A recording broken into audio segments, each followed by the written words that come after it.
I think we need more thinking. The Nuggets in the Big Easy to take on the Pelicans for the second time of the season. What happened? Let's find out. You're listening to CS 105.1, where I talk about the Nuggets with good vibes. Let's get it. Let's try to get healthy. Let's stay together. And if we can do that, we put ourselves in a good situation.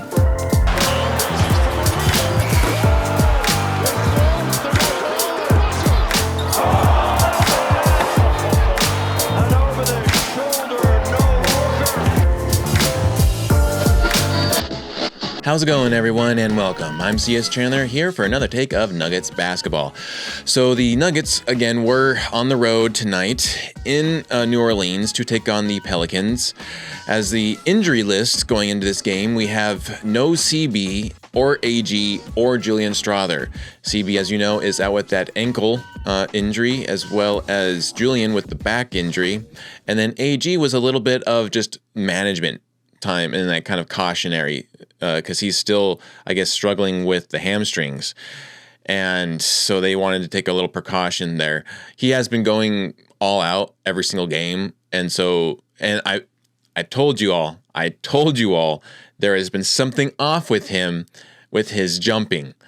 It's the way that he jumps and the way that he lands. You can see it clear as day that there has been something off with him. So the fact that now he's sitting out games, it's a clear indicator that there has been something wrong in basically the entire season up until like that opening game against the Warriors.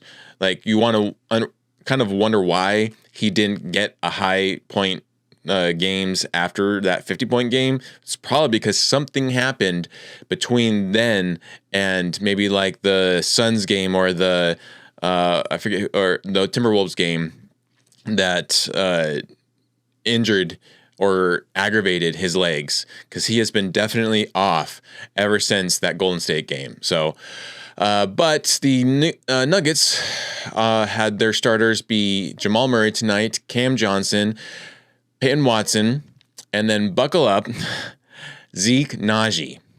That's right. You didn't misunderstand that. You heard it right. Zeke Naji got his first start of the season tonight. In for AG, and then we have our main man Jokic. They were playing in those dreaded white jerseys. Like seriously, they gotta change out those white jerseys. I can't stand them. I really can't stand those white jerseys. They're so meh, like so basic.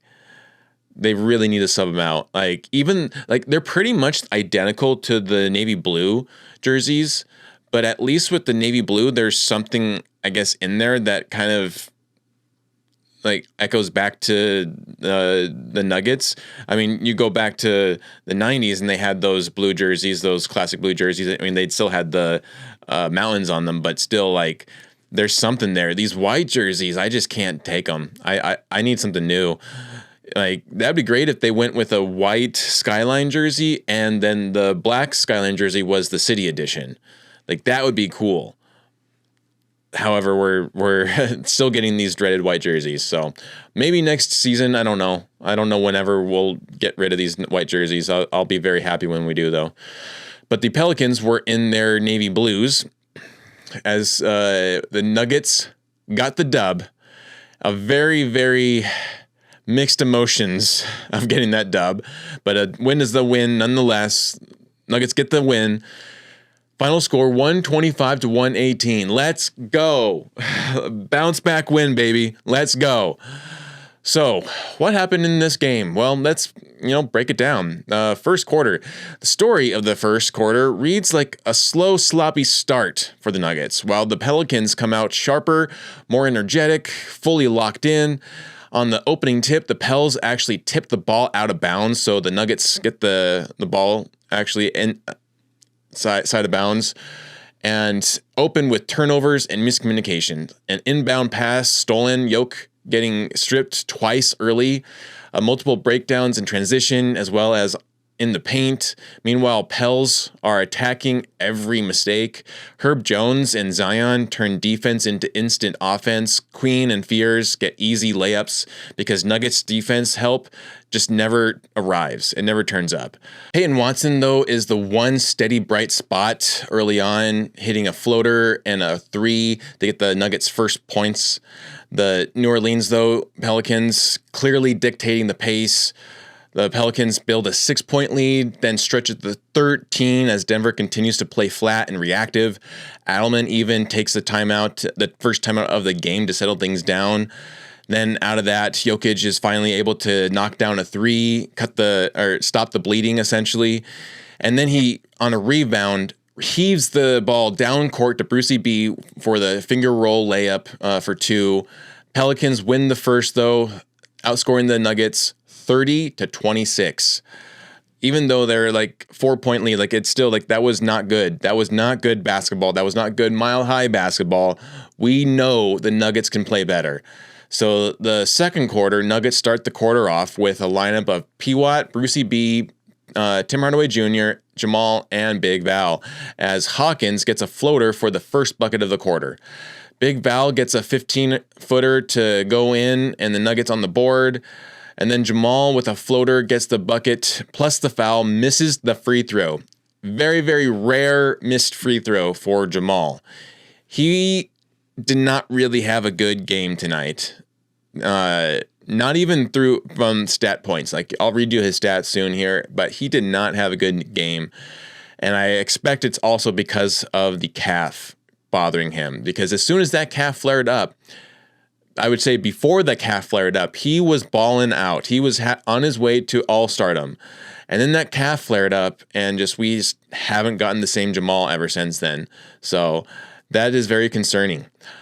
Followed by Murray with a layup to tie the game. And then Trey Murphy gets the open three to give the Pels the lead once again. So a very short-lived tying of the game. And then Trey Murphy, always annoying. Big Val on the rebound and putback, gets fouled, goes to the line for two, gets both to get in. Nuggets lead by 1. Jamal to PWat for the jam, gives Nuggets a brief tie. And then Jokic checks back in at the 5:50 mark as Nuggets go with a double big lineup. I really love this double big lineup. It gives the Nuggets size, and especially against a team like the Pelicans, who have Zion, they have Queen, they have Missy. Like, those three, you gotta attack them with our bigs. There's no other way around it. You can't go small on those three guys.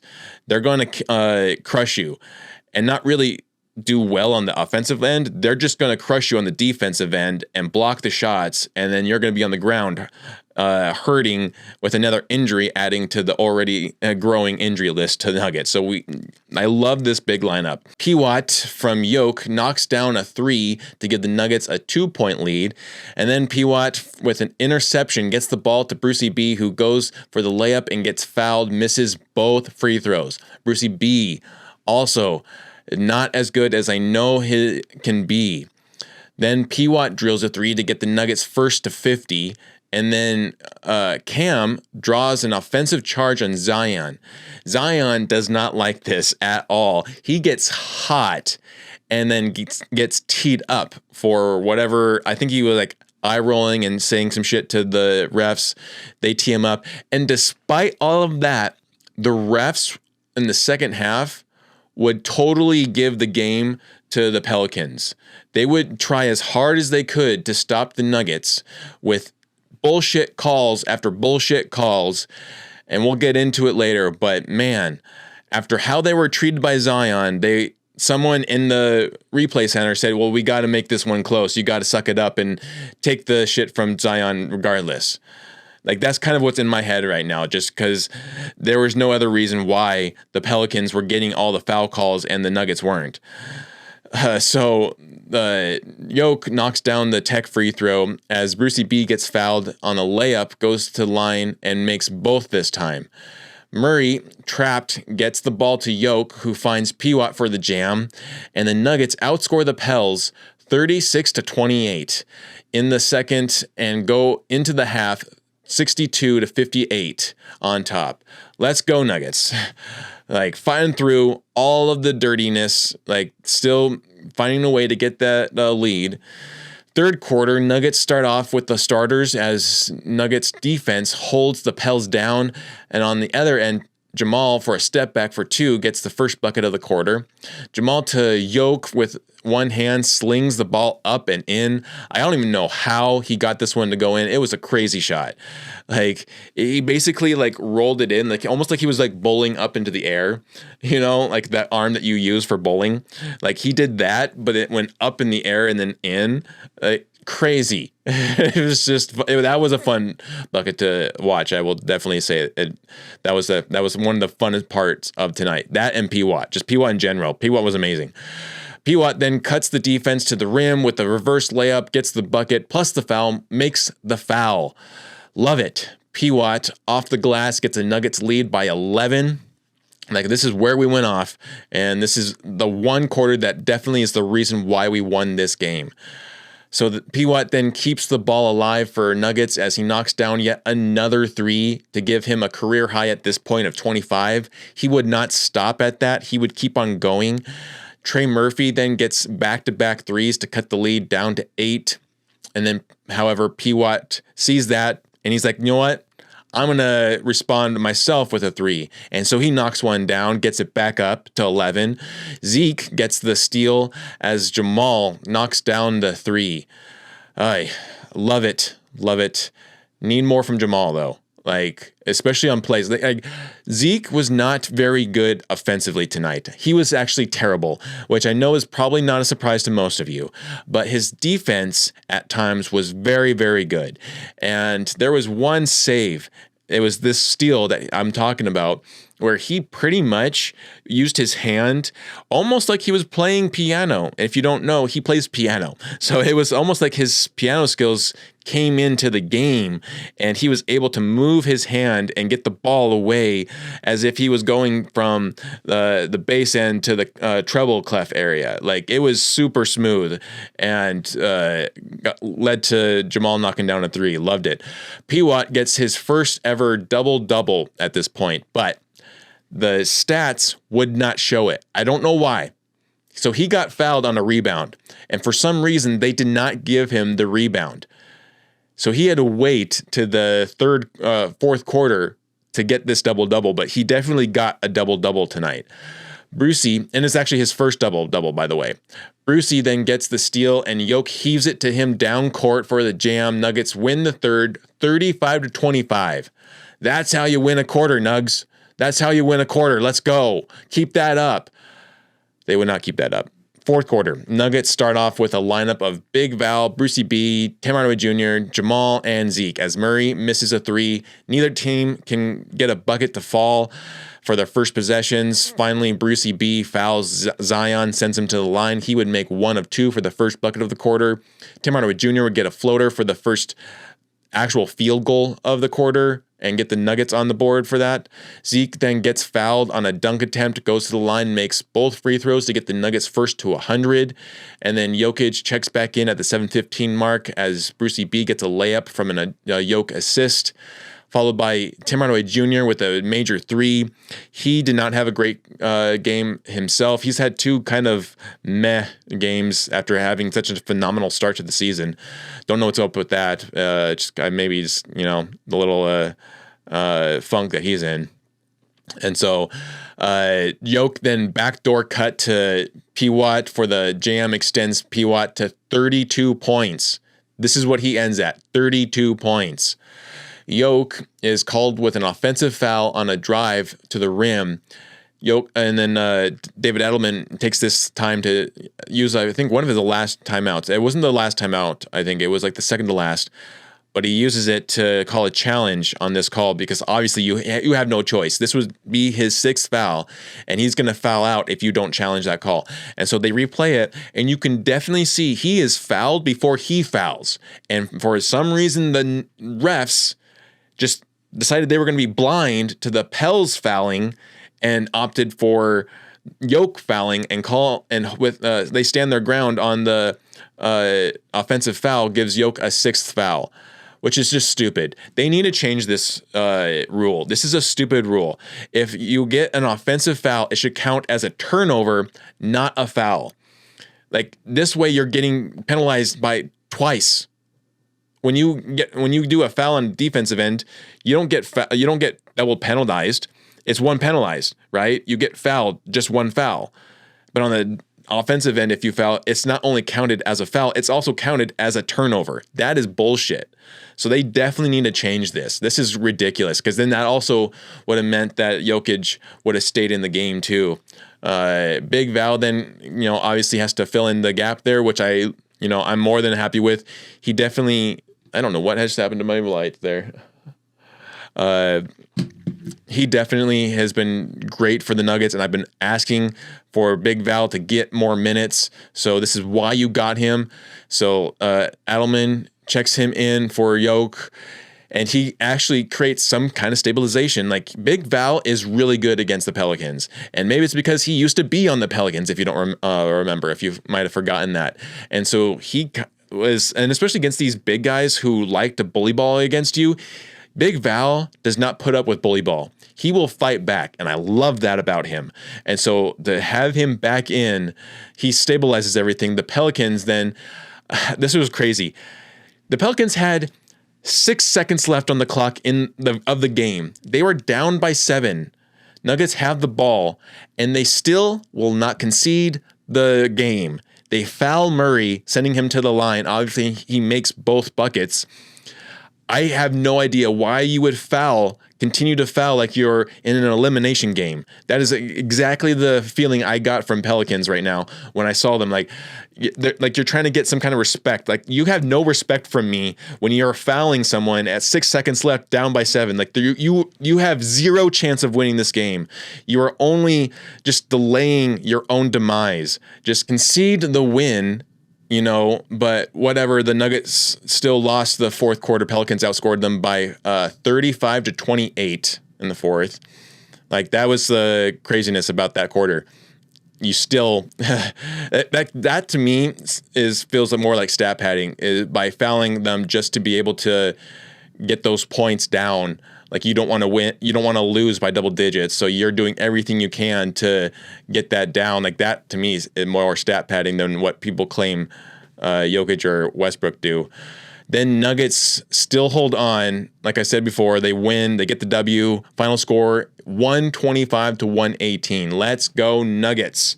So it was yet another game the Nuggets struggled to get off to a good start. When they had the leads, they were getting sloppy and letting off the gas. Something is definitely up with them, and they're definitely in a funk right now. If they have any hope of keeping the second seed, they need to correct the course that they are on right now ASAP. Guys who have been reliable before, like Jamal, Hardaway, Brucey B, and to some extent Jokic, are falling flat. And the players who are getting opportunities to shine are not living up to the moment. So like Zeke, Pickett, Strawther, Cam, and Big Val are the few who are actually showing up right now. Cam, who wasn't seeing the ball go in, was still finding a way to make an impact on the team defensively. And now that the ball is going in, he is still making defensive and impact. Big Val still is able to at least have some impact. He's a lot better than the previous backups that we've had, and he's getting little minutes. In those little minutes, he's still finding some ways to find some impact.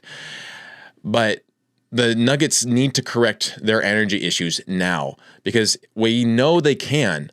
We know when they are high energy and when they are on their game, they are unstoppable. Let me know in the comments what you think, but I definitely think the Nuggets have something going on right now, and I hope that they get rid of this funk by Friday, because if you don't know, Friday we are facing the Houston Rockets, who just won tonight against the Cavaliers by 10. Like we won almost by 10 against a beaten up, hurt Pelicans team. They won against an actually good Cavs team. So this is definitely, obviously officiating is different and conditions are different for sure. You have pretty much a full roster for the Rockets despite them not having Van Fleet, but still, like, it's going to be a dogfight And if the Nuggets don't show up with high energy like they've been showing up before the Bulls game, they're going to get their asses handed to them for sure. And I will also say that last episode, when the Bulls unfortunately defeated the Nuggets, I warned that this was going to be a difficult matchup against the Pelicans. And I was right. Clear as day. Like, when the team loses their coach, when the coach gets fired, that team plays harder. We've seen it so many times. There are so many examples for that happening. And yet so many people are still like, oh, this is an easy win. This should be definitely a win. Like, yeah, we won still, but by no means was this an easy win, as easy of a win as like we know it could have been. I think that really attributes to the energy issues that they are facing right now, but then also something is off with the officiating. Like, it's definitely not going any kind of way and favorable for the Nuggets. Jamal was getting fouled up and down the court tonight, and yet they gave him 0 fouls. He had actually the foul attempts so he had 5 trips to the foul line, or attempted 5 free throws. But most of those happened at the end of the quarter when they're already in the bonus, and the Pelicans continued to foul to try to save their game, though despite the fact they were already losing and were going to lose. So I don't even count most of those. Like, he only had 1 free throw attempt with I think it was like a minute or less left on the clock. And so they fouled him like 3 times, 2 times. And yeah, 2 times. They fouled him two times. Like, that's crazy. So, and on the other end, Trey Murphy was getting everything he wanted. Freers was getting everything he wanted.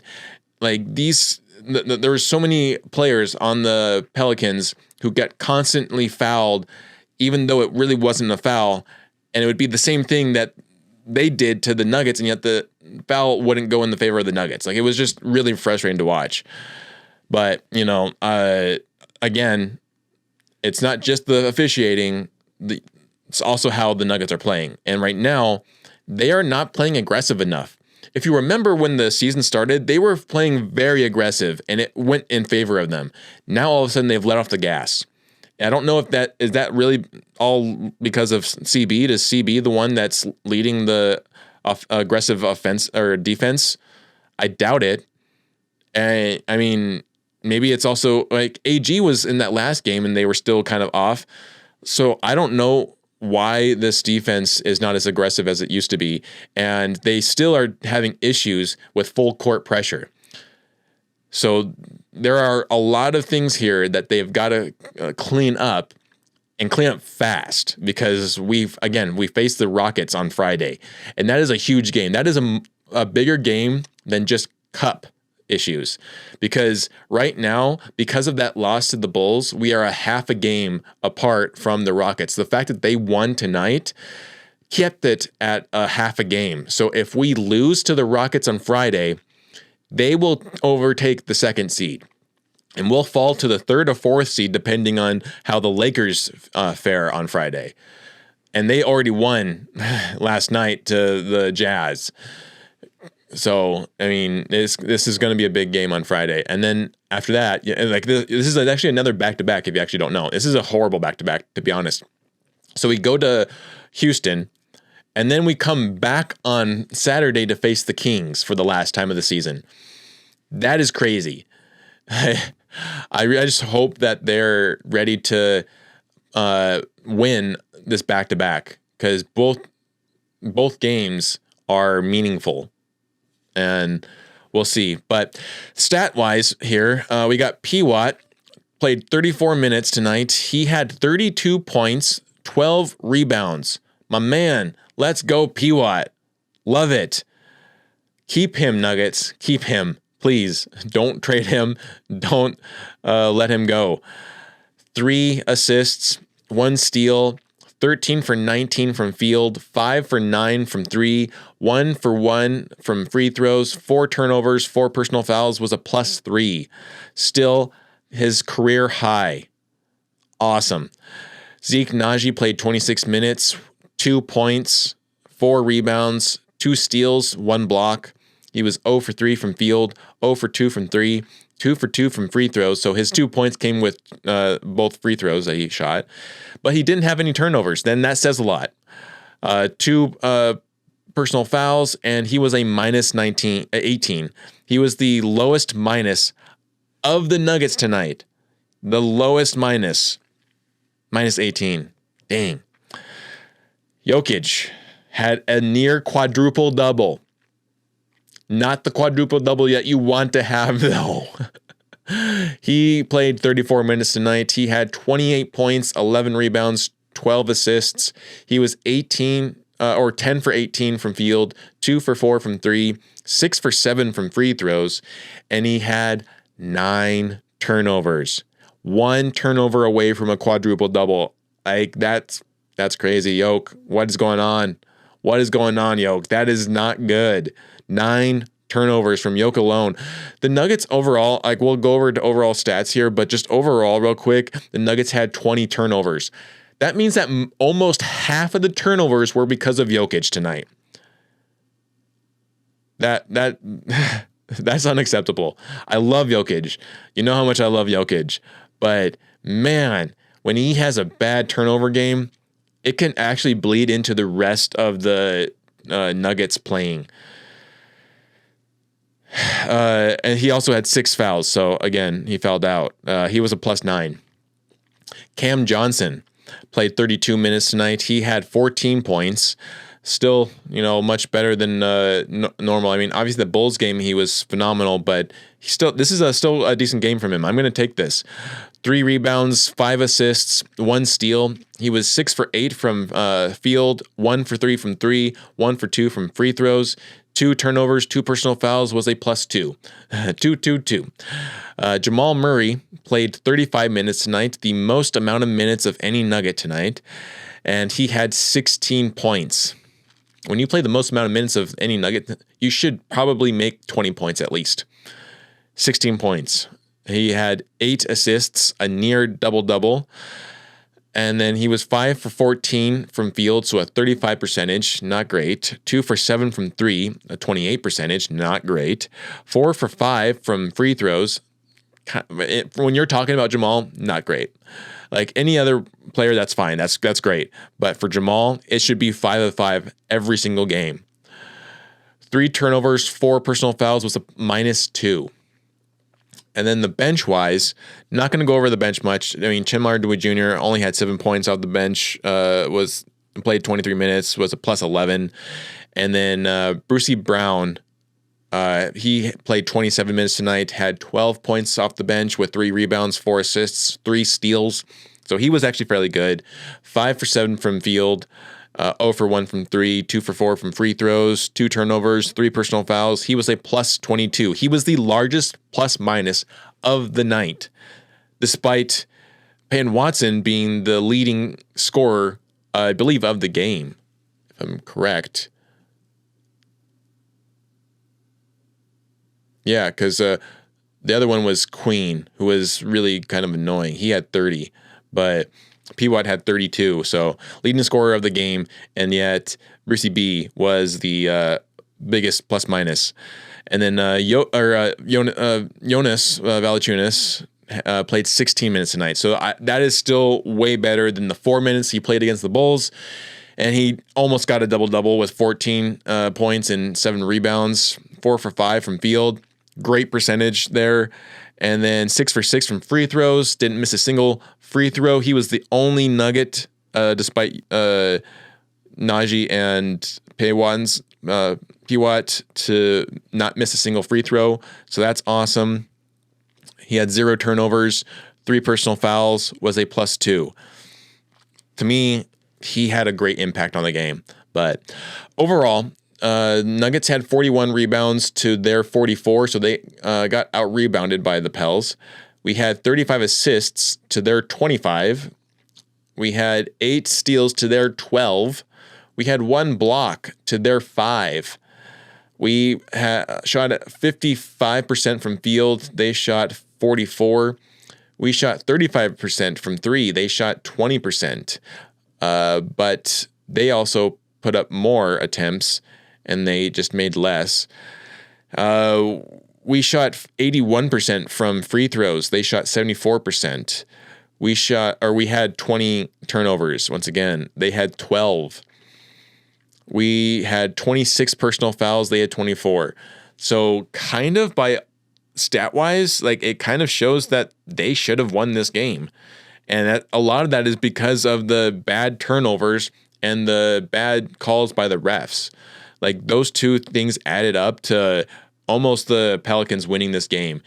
And give them credit. Like they did play hard. Like I said, they would after losing their coach. That was nothing of a surprise to me. It was just, again, this coaching thing or the reffing thing is just it's got to be reevaluated. It's not doing well. Like there's a lot of miscommunication of what a foul is to a lot of different refs, and I highly question that earpiece in their ear. But whatever, it is what it is, and the Nuggets still got to win. So that we're gonna end that on a plus right now. The good vibe is the Nuggets got to win. We got a bounce back win from that horrible loss or that frustrating loss against the Bulls, and hopefully we can continue into a little streak here now. Again, the Nuggets will face the Rockets on Friday for the Cup, or not for the Cup, but tournament play. Game against them in the first end of a back-to-back, and then head to Mile High for the second end to face the Kings on Saturday. So we'll be back on Friday for that, but that's pretty much all I got for this episode. I hope you enjoyed it. If you did, please give it a like and subscribe. Share it out to your friends and family, and if you feel so gracious enough to give me a little donation, I do have a link for my PayPal in the description area, as well as in the description of the profile. I would greatly appreciate it, and if you want to give out a take of the Nuggets right now or the game, let me know, and I'll shout that out on the next episode. But you've been listening to CS 105.1, where I talk about the Nuggets with good vibes. We'll catch you later.